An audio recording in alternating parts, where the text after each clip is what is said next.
ഓം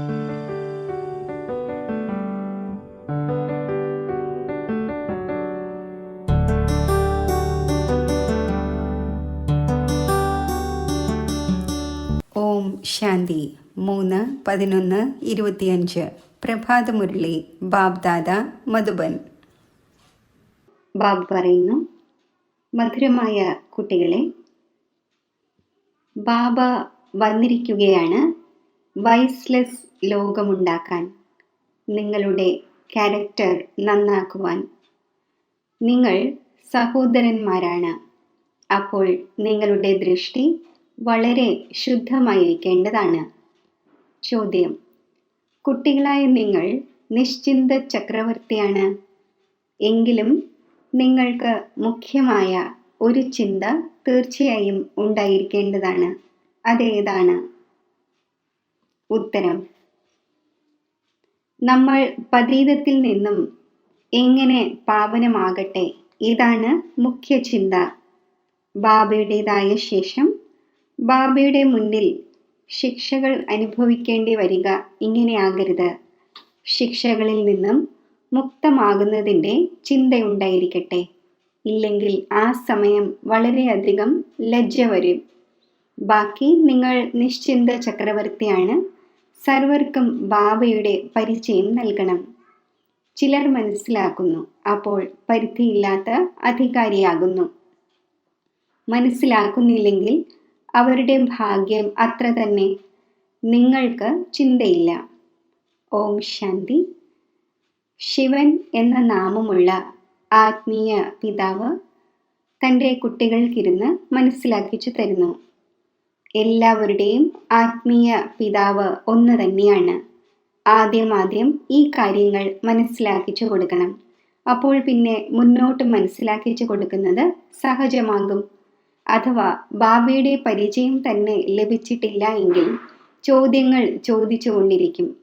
ആദ്യം ഈ നിശ്ചയം വരുത്തണം. ഗീതയുടെ ഭഗവാൻ ആരാണ് എന്ന് മുഴുവൻ ലോകത്തിനും അറിയില്ല. അവർ ശ്രീകൃഷ്ണനെ കുറിച്ച് പറയുന്നു. നമ്മൾ പറയുന്നു, പരംപിത പരമാത്മാ ശിവനാണ് ഗീതയുടെ ഭഗവാൻ. ആ ഒന്ന് ജ്ഞാനത്തിൻ്റെ സാഗരമാണ്. മുഖ്യമായതാണ് സർവശാസ്ത്രമയി ശിരോമണി ഗീത. ഭഗവാനെ കുറിച്ചാണ് പറയുന്നത്. ഹേ പ്രഭു, നിന്റെ ഗതിയും മതവും വേറിട്ടതാണ്. ശ്രീകൃഷ്ണനെ കുറിച്ച് ഇങ്ങനെ പറയില്ല. സത്യമായ ബാബ തീർച്ചയായും സത്യം തന്നെ കേൾപ്പിക്കും. ലോകം ആദ്യം പുതിയതും സദോ പ്രധാനവുമായിരുന്നു. ഇപ്പോൾ ലോകം പഴയതും തമോ പ്രധാനവുമാണ്. ലോകത്തെ പരിവർത്തനപ്പെടുത്തുന്നവൻ ഒരേ ഒരു ബാബ തന്നെയാണ്. ബാബ എങ്ങനെ പരിവർത്തനപ്പെടുത്തുന്നു അതും മനസ്സിലാക്കിച്ചു കൊടുക്കണം. ആത്മാവ് എപ്പോൾ സദോ പ്രധാനമാകുന്നു, അപ്പോൾ സദോ പ്രധാന ലോകവും സ്ഥാപിതമാകുന്നു. ആദ്യം കുട്ടികളായ നിങ്ങൾ അന്തർമുഖരാകണം. കൂടുതലായി ഇടവിടാതെ സംസാരിച്ചു കൊണ്ടിരിക്കരുത്. ഉള്ളിലേക്ക് വരുമ്പോൾ വളരെയധികം ചിത്രങ്ങൾ കണ്ട് ചോദിച്ചുകൊണ്ടിരിക്കുന്നു. ആദ്യം മനസ്സിലാക്കിച്ചു കൊടുക്കേണ്ടത് ഒരു കാര്യമാണ്. കൂടുതൽ ചോദിക്കുവാനുള്ള മാർജിൻ ലഭിക്കരുത്. ആദ്യം ഒരു കാര്യത്തിൽ നിശ്ചയം ഉറപ്പിക്കൂ. പിന്നീട് മുന്നോട്ട് മനസ്സിലാക്കിച്ചു തരാം. പിന്നെ നിങ്ങൾക്ക് 84 ജന്മങ്ങളുടെ ചക്രത്തിലേക്ക് കൊണ്ടുപോകാൻ സാധിക്കും. ബാബ പറയുന്നു, ഞാൻ വളരെയധികം ജന്മങ്ങളുടെ അന്തിമത്തിൽ പ്രവേശിക്കുന്നു. ഇദ്ദേഹത്തെ കുറിച്ചാണ് ബാബ പറയുന്നത്. നീ തൻ്റെ ജന്മങ്ങളെ അറിയുന്നില്ല എന്ന്. ബാബ നമ്മെ പ്രജാപിത ബ്രഹ്മാവിലൂടെ മനസ്സിലാക്കിച്ചു തരുന്നു. ആദ്യം അൽഫിനെ കുറിച്ച് തന്നെയാണ് മനസ്സിലാക്കിച്ചു തരുന്നത്. അൽഫിനെ കുറിച്ച് മനസ്സിലാക്കുന്നതിലൂടെ പിന്നെ ഒരു സംശയവും ഉണ്ടാകില്ല. പറയൂ, ബാബ സത്യമാണ്. ആ ഒന്ന് അസത്യം കേൾപ്പിക്കുന്നില്ല. പരിധിയില്ലാത്ത ബാബ തന്നെയാണ് രാജയോഗം പഠിപ്പിക്കുന്നത്. ശിവരാത്രി എന്ന് പാടപ്പെടുന്നു. അപ്പോൾ തീർച്ചയായും ശിവൻ ഇവിടെ വന്നിട്ടുണ്ടാകുമല്ലോ. ഏതുപോലെ ശ്രീകൃഷ്ണ ജയന്തിയും ഇവിടെ ആഘോഷിക്കുന്നുണ്ട്. പറയുന്നു, ഞാൻ ബ്രഹ്മാവിലൂടെ സ്ഥാപന നടത്തുന്നു. എല്ലാവരും ആ ഒരേ ഒരു നിരാകാരനായ ബാബയുടെ കുട്ടികളാണ്. നിങ്ങളും ആ ഒന്നിൻ്റെ കുട്ടികളാണ്. പിന്നെ പ്രജാപിത ബ്രഹ്മാവിൻ്റെയും കുട്ടികളാണ്. പ്രജാപിത ബ്രഹ്മാവിലൂടെ സ്ഥാപന ചെയ്തു. അപ്പോൾ തീർച്ചയായും ബ്രാഹ്മണികളും ഉണ്ടാകും. സഹോദരി സഹോദരന്മാരായി ഇതിൽ പവിത്രത ഉണ്ടായിരിക്കുന്നു. ഗൃഹസ്ഥ വ്യവഹാരത്തിലിരിക്കെ പവിത്രമായിരിക്കുന്നതിനുള്ള യുക്തി ഇതാണ്. സഹോദരി സഹോദരന്മാരായിരിക്കുമ്പോൾ ഒരിക്കലും ക്രിമിനൽ ദൃഷ്ടി ഉണ്ടാകുവാൻ പാടില്ല. 21 ജന്മത്തേക്ക് ദൃഷ്ടി നന്നാകുന്നു. ബാബ തന്നെ കുട്ടികൾക്ക് ശിക്ഷണം നൽകുമല്ലോ. ക്യാരക്ടർ നന്നാക്കുന്നു. ഇപ്പോൾ മുഴുവൻ ലോകത്തിൻ്റെ ക്യാരക്ടർ നന്നാക്കേണ്ടതുണ്ട്. ഈ പഴയ പതീത ലോകത്തിൽ ഒരു ക്യാരക്ടറുമില്ല. എല്ലാവരിലും വികാരങ്ങളാണ്. ഇത് പതീതവും വിശ്വസുമായ വികാരിയുമായ ലോകം തന്നെയാണ്. പിന്നെ വൈസ്ലെസ് ലോകം എങ്ങനെയാകും? ബാബയ്ക്കല്ലാതെ ആർക്കും തന്നെ ആക്കുവാൻ സാധിക്കില്ല. ഇപ്പോൾ ബാബ പവിത്രമാക്കിക്കൊണ്ടിരിക്കുന്നു. ഇതെല്ലാം ഗുപ്തമായ കാര്യങ്ങളാണ്. നമ്മൾ ആത്മാവാണ്. ആത്മാവിന് പരമാത്മാവാകുന്ന പിതാവുമായി കൂടിക്കാഴ്ച നടത്തണം. എല്ലാവരും പുരുഷാർത്ഥം ചെയ്യുന്നത് തന്നെ ഭഗവാനുമായി കൂടിക്കാഴ്ച നടത്തുന്നതിനാണ്. ഭഗവാൻ ഒരേ ഒരു നിരാകാരനാണ്. ലിബറേറ്റർ, ഗൈഡ് എന്നും പരമാത്മാവിനെ തന്നെയാണ് പറയുന്നത്. മറ്റു ധർമ്മത്തിലുള്ള ആരെയും ലിബറേറ്റർ എന്നും ഗൈഡ് എന്നും പറയുകയില്ല. പരംപിത പരമാത്മാവ് തന്നെ വന്ന് ലിബറേറ്റ് ചെയ്യുന്നു. അതായത് തമോ പ്രധാനത്തിൽ നിന്നും സതോ പ്രധാനമാക്കുന്നു. ഗൈഡും ചെയ്യുന്നു. അപ്പോൾ ആദ്യം ഈ ഒരു കാര്യം ബുദ്ധിയിലിരുത്തണം. അഥവാ മനസ്സിലാക്കിയില്ല എങ്കിൽ വിട്ടേക്കണം. അൽഫിനെ മനസ്സിലാക്കിയില്ലെങ്കിൽ അതായത് സമ്പത്ത് കൊണ്ട് എന്ത് പ്രയോജനം? പോയിക്കൊള്ളട്ടെ. നിങ്ങൾ കുഴങ്ങിപ്പോകാതിരിക്കും. നിങ്ങൾ നിശ്ചിന്ത ചക്രവർത്തിയാണ്. അസുരന്മാരുടെ വിഘ്നം ഉണ്ടാവുക തന്നെ വേണം. ഇത് രുദ്രജ്ഞാനയജ്ഞമാണ്. അപ്പോൾ ആദ്യം ബാബയുടെ പരിചയം നൽകണം. ബാബ പറയുന്നു, മന്മനാഭവ. എത്ര പുരുഷാർത്ഥം ചെയ്യുമോ അതനുസരിച്ച് പദവി നേടും. ആദി സനാതന ദേവീ ദേവതാ ധർമ്മത്തിൻ്റെ രാജ്യം സ്ഥാപിതമായിക്കൊണ്ടിരിക്കുന്നു. ഈ ലക്ഷ്മി നാരായണന്റെ ഡിനാസ്റ്റി ഉണ്ടായിരിക്കും. മറ്റു ധർമ്മത്തിലുള്ളവർ ഡിനാസ്റ്റി സ്ഥാപിക്കുന്നില്ല. ബാബ വന്ന് സർവരെയും മുക്തമാക്കുന്നു.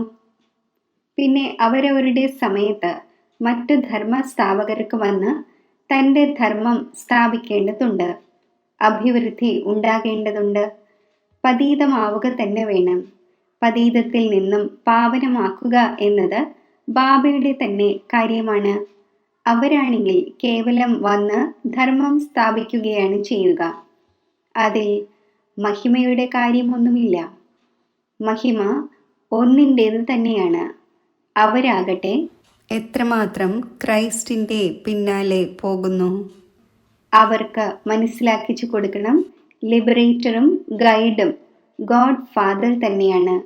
ബാക്കി ക്രൈസ്റ്റ് എന്തു ചെയ്തു? ക്രൈസ്റ്റിന് പിന്നാലെ ക്രിസ്ത്യൻ ധർമ്മത്തിലെ ആത്മാക്കൾ വന്നുകൊണ്ടിരിക്കുന്നു. താഴേക്ക് ഇറങ്ങിക്കൊണ്ടിരിക്കുന്നു. ദുഃഖത്തിൽ നിന്നും മോചിപ്പിക്കുന്നവൻ ഒരേ ഒരു ബാബയാണ്. ഈ പോയിന്റ്സ് എല്ലാം ബുദ്ധിയിൽ നല്ല രീതിയിൽ ധാരണ ചെയ്യണം. ഒരു ഗോഡിനെ തന്നെയാണ് മേഴ്സിഫുൾ എന്ന് പറയുന്നത്. ഒരു മനുഷ്യൻ പോലും ആരിലും ദയവ് കാണിക്കുന്നില്ല. ദയ പരിധിയില്ലാത്തതാണ് ഉണ്ടാകുന്നത്. ഒരു ബാബ തന്നെയാണ് സർവരിലും ദയവ് കാണിക്കുന്നത്. സത്യയുഗത്തിൽ എല്ലാവരും സുഖത്തിലും ശാന്തിയിലും ഇരിക്കുന്നു. ദുഃഖത്തിൻ്റെ കാര്യമേയില്ല. കുട്ടികൾ ഒരു കാര്യം അൽഫിനെക്കുറിച്ച് ആർക്കും നിശ്ചയം വരുത്തുന്നില്ല. മറ്റു കാര്യങ്ങളിലേക്ക് പോകുന്നു. പിന്നെ പറയുന്നു തൊണ്ട കേടായിപ്പോയി എന്ന്. ആദ്യം ബാബയുടെ പരിചയം നൽകണം. നിങ്ങൾ മറ്റു കാര്യങ്ങളിലേക്ക് പോവുകയേ വേണ്ട. പറയൂ, ബാബ സത്യമാണല്ലോ പറയുക. ബി കേസായ നമ്മളെ ബാബ തന്നെയാണ് കേൾപ്പിക്കുന്നത്. ഈ ചിത്രങ്ങളെല്ലാം ആ ഒന്നാണ് ഉണ്ടാക്കിച്ചത്. ഇതിൽ സംശയം കൊണ്ടുവരുവാൻ പാടില്ല. സംശയബുദ്ധി വിനശന്തി. ആദ്യം നിങ്ങൾ സ്വയം ആത്മാവാണ് എന്ന് മനസ്സിലാക്കി ബാബയെ ഓർമ്മിക്കൂ. എങ്കിൽ വികർമ്മം വിനാശമാകും. മറ്റൊരു ഉപായവുമില്ല. പതീത പാവനൻ ഒരാൾ തന്നെയാണല്ലോ. ബാബ പറയുന്നു, ദേഹത്തിൻ്റെ സർവസംബന്ധവും ഉപേക്ഷിച്ച് എന്നെ മാത്രം ഓർമ്മിക്കൂ. ബാബ ആരിലാണോ പ്രവേശിക്കുന്നത് ആ ഒന്നിനും പിന്നെ പുരുഷാർത്ഥം ചെയ്ത് സദോ പ്രധാനമാകണം. ആകുന്നത് പുരുഷാർത്ഥത്തിലൂടെയാണ്. പിന്നെ ബ്രഹ്മാവും വിഷ്ണുവും തമ്മിലുള്ള കണക്ഷനും പറഞ്ഞു തരുന്നു. ബാബ ബ്രാഹ്മണരായ നിങ്ങളെ രാജയോഗം പഠിപ്പിക്കുന്നു. അപ്പോൾ നിങ്ങൾ വിഷ്ണുപുരിയുടെ അധികാരിയാകുന്നു.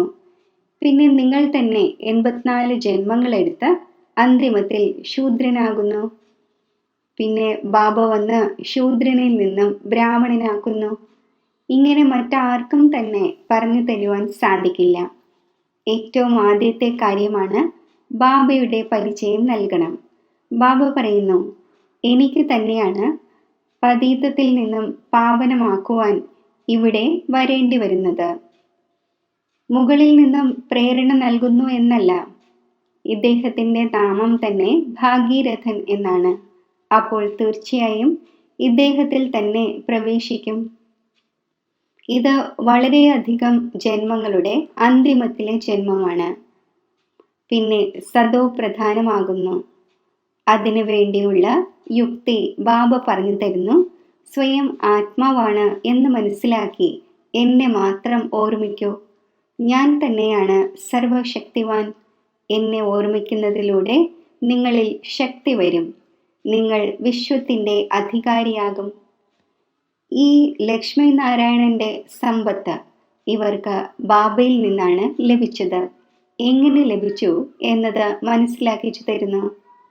എക്സിബിഷനിലും മ്യൂസിയത്തിലും നിങ്ങൾ പറയണം, ആദ്യം ഒരു കാര്യം മനസ്സിലാക്കൂ, പിന്നെയാണ് മറ്റു കാര്യങ്ങളിലേക്ക് പോകേണ്ടത്. ഇത് മനസ്സിലാക്കേണ്ടത് വളരെ ആവശ്യമാണ്. ഇല്ലെങ്കിൽ നിങ്ങൾക്ക് ദുഃഖത്തിൽ നിന്നും മുക്തമാകുവാൻ സാധിക്കില്ല. ആദ്യം ഏതുവരെ നിശ്ചയം വരുത്തുന്നില്ല അതുവരെ നിങ്ങൾക്ക് ഒന്നും മനസ്സിലാക്കുവാൻ സാധിക്കില്ല. ഈ സമയം ഭ്രഷ്ടാചാരി ലോകം തന്നെയാണ്. ദേവി ദേവതമാരുടെ ലോകം ശ്രേഷ്ഠാചാരിയായിരുന്നു. ഇങ്ങനെയെല്ലാം മനസ്സിലാക്കിച്ചു കൊടുക്കണം. മനുഷ്യരുടെ നാഡിയും നോക്കേണ്ടത് ആവശ്യമാണ്. എന്തെങ്കിലും മനസ്സിലാക്കുന്നുണ്ടോ? അതോ അസ്ഥിരമായവരാണോ? അഥവാ അസ്ഥിരമായവരാണ് എങ്കിൽ പിന്നെ വിട്ടേക്കണം. ടൈം വേസ്റ്റ് ചെയ്യുവാൻ പാടില്ല. വേഴാമ്പലിനെയും യോഗ്യരായവരെയും തിരിച്ചറിയുന്നതിനും ബുദ്ധി ആവശ്യമാണ്. ആരാണോ മനസ്സിലാക്കുന്നവർ അവരുടെ മുഖം തന്നെ മാറും. ആദ്യം സന്തോഷത്തിൻ്റെ കാര്യം പറയണം. പരിധിയില്ലാത്ത ബാബയിൽ നിന്നും പരിധിയില്ലാത്ത സമ്പത്ത് ലഭിക്കുന്നുവല്ലോ. ബാബയ്ക്കറിയാം, ഓർമ്മയുടെ യാത്രയിൽ കുട്ടികൾ വളരെ അയഞ്ഞവരാണ്. ബാബയെ ഓർമ്മിക്കുന്നതിനുള്ള പ്രയത്നമുണ്ട്. അതിൽ തന്നെയാണ് മായ വളരെയധികം വിഘ്നമിടുന്നത്. ഇങ്ങനെയും കളി തയ്യാറാക്കപ്പെട്ടിരിക്കുന്നു.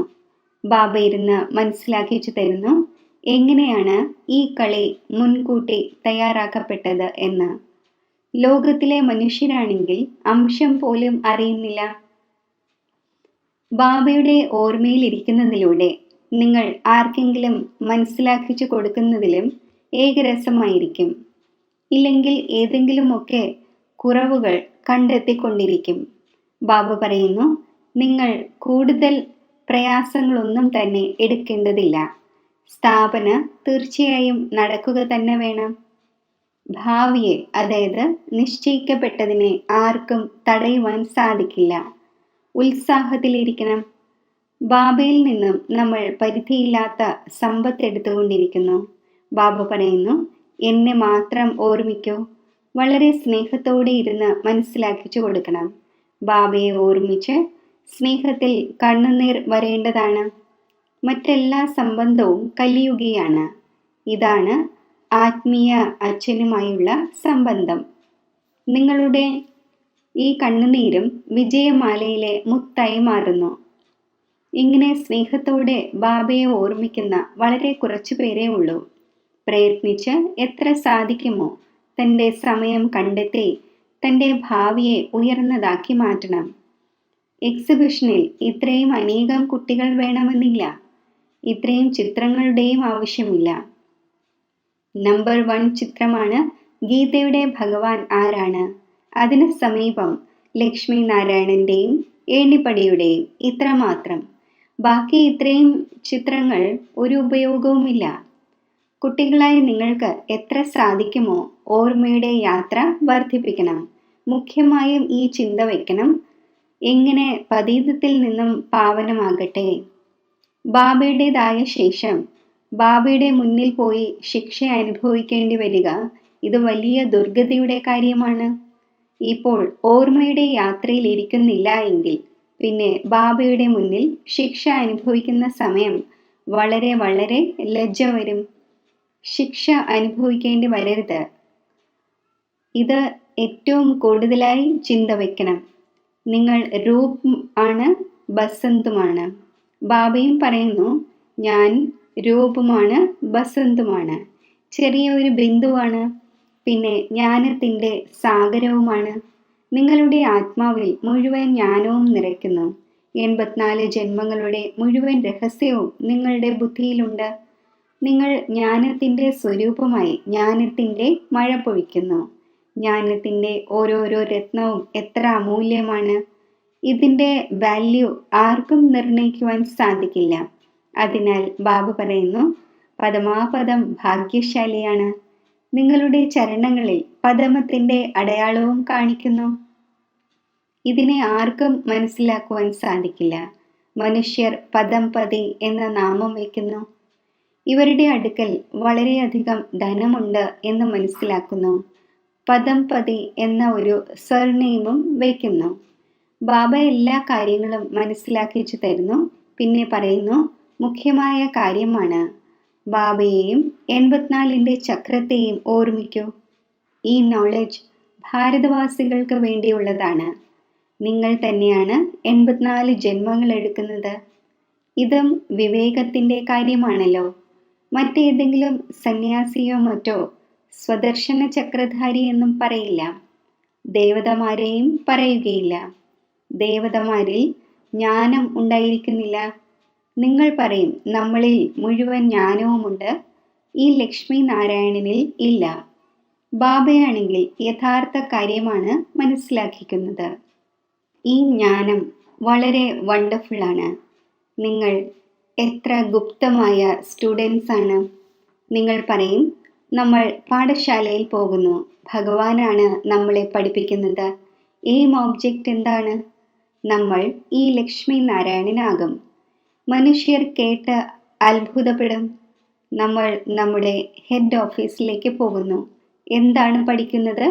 മനുഷ്യനിൽ നിന്നും ദേവത, ബെഗർ ടു പ്രിൻസ് ആകാനുള്ള പഠനം പഠിച്ചുകൊണ്ടിരിക്കുന്നു. നിങ്ങളുടെ ചിത്രങ്ങളും ഫസ്റ്റ് ക്ലാസ് ആണ്. എല്ലായ്പ്പോഴും യോഗ്യമായവർക്കാണ് ധനം ദാനം ചെയ്യുന്നത്. യോഗ്യമായവരെ നിങ്ങൾക്ക് എവിടെ ലഭിക്കും? ശിവന്റെയും ലക്ഷ്മി നാരായണന്റെയും സീതാരാമന്റെയും ക്ഷേത്രങ്ങളിൽ. അവിടെ പോയി നിങ്ങൾ അവരുടെ സേവനം ചെയ്യണം. തൻ്റെ ടൈം വേസ്റ്റ് ചെയ്യരുത്. ഗംഗാ നദിയിലും പോയി നിങ്ങൾ മനസ്സിലാക്കിച്ചു കൊടുക്കൂ, പതീത പാവനി ഗംഗയാണോ അതോ പരംപിത പരമാത്മാവാണോ? സർവരുടെയും സദ്ഗതി ഈ ജലം ചെയ്യുമോ അതോ പരിധിയില്ലാത്ത പിതാവ് ചെയ്യുമോ? നിങ്ങൾക്ക് ഇതിനെക്കുറിച്ച് നല്ല രീതിയിൽ മനസ്സിലാക്കിച്ചു കൊടുക്കാൻ സാധിക്കും. വിശ്വത്തിൻ്റെ അധികാരിയാകാനുള്ള വഴി പറഞ്ഞു കൊടുക്കുന്നു. ദാനം ചെയ്യുന്നു. കൗടി പോലെയുള്ള മനുഷ്യനെ വജ്രതുല്യമായ വിശ്വത്തിൻ്റെ അധികാരിയാക്കുന്നു. ഭാരതം വിശ്വത്തിൻ്റെ അധികാരിയായിരുന്നുവല്ലോ. ബ്രാഹ്മണരായ നിങ്ങളുടേത് ദേവതമാരേക്കാൾ ഉത്തമ കുലമാണ്. ഇത് ബാബ മനസ്സിലാക്കുന്നുണ്ട്. ഞാൻ ബാബയുടെ ഒരേ ഒരു സിഖിലതെ കുട്ടിയാണ്. ബാബ എൻ്റെ ഈ ശരീരം ലോണായി എടുത്തിരിക്കുന്നു. നിങ്ങൾക്കല്ലാതെ ആർക്കും ഈ കാര്യങ്ങൾ മനസ്സിലാക്കുവാൻ സാധിക്കില്ല. ബാബയുടെ സവാരി എന്നിൽ ഉണ്ടായിരിക്കുന്നു. ഞാൻ ബാബയെ ചുമലിൽ ഇരുത്തിയിരിക്കുന്നു. അതായത് സേവനം ചെയ്യുന്നതിനായി ശരീരം നൽകിയിരിക്കുന്നു. അതിനുള്ള പ്രതിഫലം പിന്നെ ആ ഒന്ന് എത്രയാണ് നൽകുന്നത്? എന്നെ ഏറ്റവും ഉയരത്തിൽ ചുമലിൽ കയറ്റുന്നു. നമ്പർ 1 കൊണ്ടുപോകുന്നു. പിതാവിന് കുട്ടികൾ പ്രിയമായി തോന്നുന്നുവെങ്കിൽ അവരെ ചുമലിൽ കയറ്റാറില്ലേ? അമ്മ കുട്ടികളെ മടിയിലിരുത്തുകയാണ് ചെയ്യുന്നത്. അച്ഛനാണെങ്കിൽ ചുമലിൽ കയറ്റുന്നു. പാഠശാലയെ ഒരിക്കലും കൽപ്പന എന്ന് പറയുകയില്ല. സ്കൂളിൽ ഹിസ്റ്ററിയും ജോഗ്രഫിയും പഠിക്കുന്നു. അപ്പോൾ അത് കൽപ്പനയായോ? ഇതും വേൾഡിൻ്റെ ഹിസ്റ്ററിയും ജോഗ്രഫിയും ആണല്ലോ. ശരി, മധുരമധുരമായ സിഖിലതെ കുട്ടികൾക്ക് മാതാവും പിതാവുമായ ബാബ് ദാദയുടെ സ്നേഹസ്മരണകൾ. Good morning. ആത്മീയ അച്ഛൻ്റെ ആത്മീയ കുട്ടികൾക്ക് നമസ്തേ. ധാരണയ്ക്കുള്ള മുഖ്യസാരം: വളരെ സ്നേഹത്തോടെ ഇരുന്ന് ആത്മീയ അച്ഛനെ ഓർമ്മിക്കണം. ഓർമ്മയിൽ സ്നേഹത്തിൻ്റെ കണ്ണുനീർ വരണം.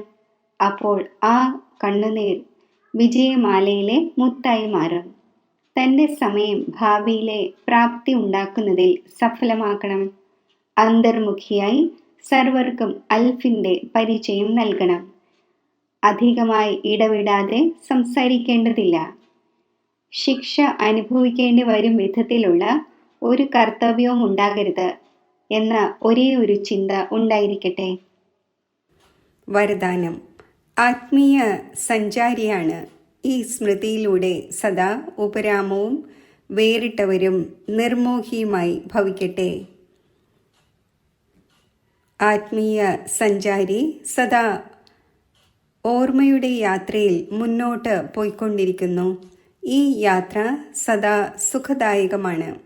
ആരാണോ ആത്മീയ യാത്രയിൽ തൽപരരായിരിക്കുന്നത് അവർക്ക് മറ്റൊരു യാത്രയും ചെയ്യേണ്ട ആവശ്യകതയില്ല. ഈ യാത്രയിൽ എല്ലാ യാത്രകളും ഉൾപ്പെടുന്നു. മനസ്സുകൊണ്ടും ശരീരം കൊണ്ടും അലഞ്ഞു തിരിയുന്നത് അവസാനിക്കുന്നു. അപ്പോൾ സദാ ഈ സ്മൃതി ഉണ്ടായിരിക്കട്ടെ: നമ്മൾ ആത്മീയ സഞ്ചാരിയാണ്.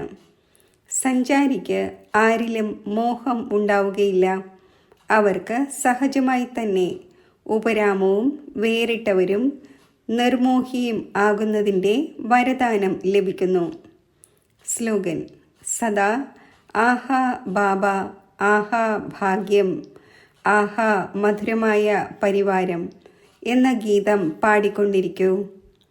അവ്യക്ത സൂചന: അശരീരിയുടെയും വിദേഹി സ്ഥിതിയുടെയും അഭ്യാസം വർദ്ധിപ്പിക്കൂ.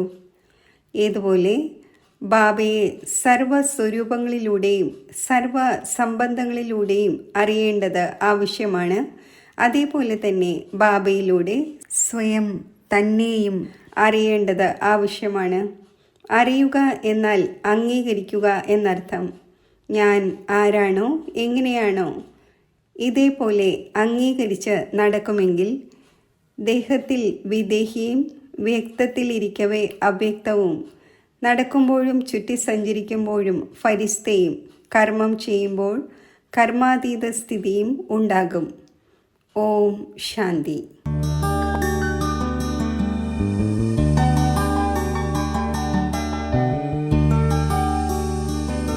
യോഗത്തിൻ്റെ അഭ്യാസം. ഒരു സെക്കൻഡിൽ ഞാൻ എൻ്റെ നിജവും അവിനാശിയുമായ നിരാകാരി സ്വരൂപത്തിൽ സ്ഥിതി ചെയ്യുന്നു. നിരാകാരനായ ബാബയുടെ ഓർമ്മയാകുന്ന ഛത്രഛായയ്ക്കുള്ളിലാണ് ഞാൻ.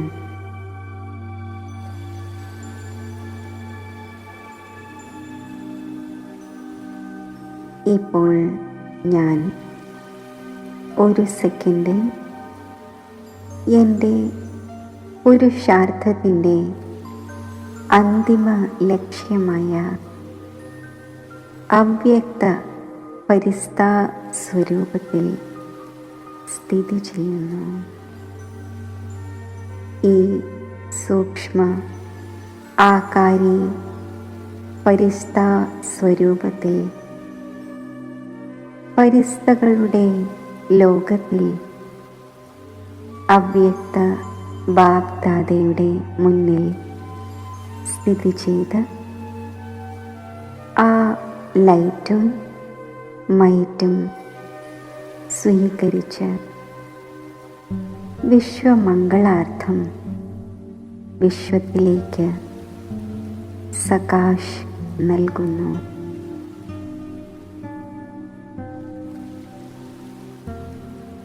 വീണ്ടും ഒരു സെക്കൻഡിൽ സാകാര കർമ്മേന്ദ്രിയങ്ങളുടെ ആധാരമെടുത്ത് ഞാൻ കർമ്മയോഗിയാകുന്നു.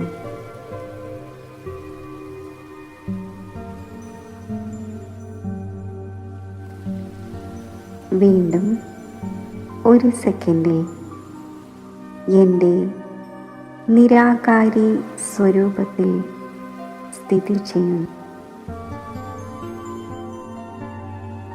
ഒരു സെക്കൻഡിൽ സമ്പൂർണ്ണ ഫരിസ്ഥാസ്ഥിതിയിൽ സ്ഥിതി ചെയ്യുന്നു. ഒരു സെക്കൻഡിൽ സാകാരത്തിൽ കർമ്മയോഗിയായി സ്ഥിതി ചെയ്യുന്നു. ബുദ്ധിയുടെ ഈ ഡ്രിൽ എനിക്ക് എൻ്റെ സങ്കല്പശക്തിയുടെ മേൽ പൂർണ്ണ നിയന്ത്രണം നേടിത്തരുന്നു. അതിലൂടെ സഹജമായി ഏകാഗ്രതയും ഏകരസ സ്ഥിതിയും ഞാൻ പ്രാപ്തമാക്കുന്നു.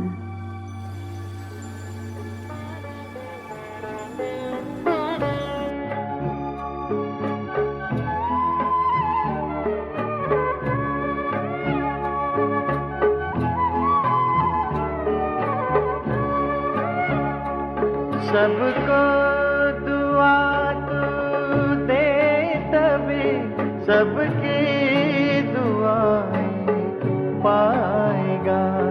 सबको दुआ तू दे तभी सबकी दुआएं पाएगा. तू सद्गुणों की सुगंध से कांटों को फूल बनाएगा.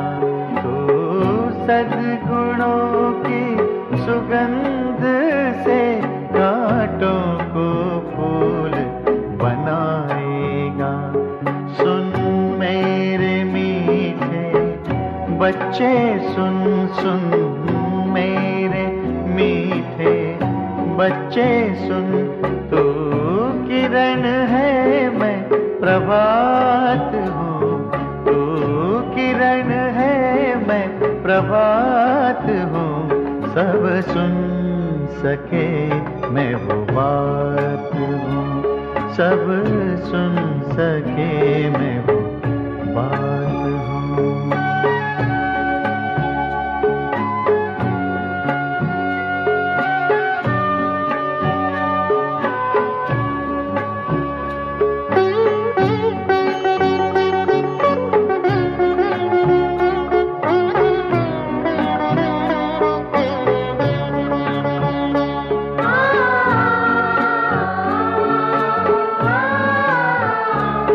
बदला कभी लेना नहीं, खुद को बदल कर दिखलाना.